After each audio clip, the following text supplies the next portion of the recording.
வணக்கம். சென்னை எழும்பூர் லெங்ஸ் கார்டன் சாலையில் ஏஐசிசிசி சார்பில் கோரிக்கை கூட்டம் நடைபெற்றது.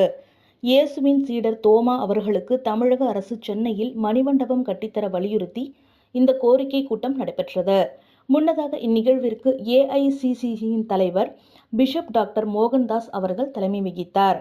அதனைத் தொடர்ந்து செய்தியாளர்களிடம் பேசிய ஏஐசிசியின் தலைவர் மற்றும் தமிழ்நாடு கிறிஸ்தவ தேவாலயங்களில் பணிபுரியும் உபதேசியர்கள் மற்றும் பணியாளர் நலவாரியத்தின் தலைவர், முன்னாள் நாடாளுமன்ற உறுப்பினர் விஜிலா சத்யநாத் ஆகியோர் தெரிவித்திருப்பதாவது: தமிழக முதல்வருக்கு நன்றியினை தெரிவித்துக் கொள்கிறோம்.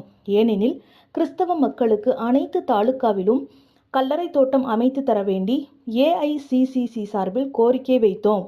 உடனடியாக எங்களுடைய கோரிக்கையை ஏற்று இன்று 20க்கும் மேற்பட்ட இடங்களில் கல்லறை தோட்டம் அமைப்பதற்கான நடவடிக்கை எடுத்துள்ளார். அதேபோல் 50 ஆண்டுகளுக்கு மேலாக உள்ள தேவாலயங்களுக்கு புனரமைப்பு செய்ய 20 லட்சத்திற்கும் மேற்பட்ட தொகையினை வழங்குவது என்று அறிவித்திருப்பது மகிழ்ச்சிக்குரியதாகும். இருப்பினும் ஒரு சில தேவாலயங்களில் பிரார்த்தனை செய்ய தடையாக உள்ளது. தமிழக அரசு அதற்கு உரிய நடவடிக்கை எடுக்க வேண்டும் என்றும் கேட்டுக்கொள்கிறோம் என்று தெரிவித்தனர். இந்த கோரிக்கை கூட்டத்திற்கு 38 மாவட்டத்திலிருந்து பேராயர்கள், மாநில மாவட்ட பொறுப்பாளர்கள், கிறிஸ்தவ பெருமக்கள் என 4000த்திற்கும் மேற்பட்டோர் கலந்து கொண்டனர்.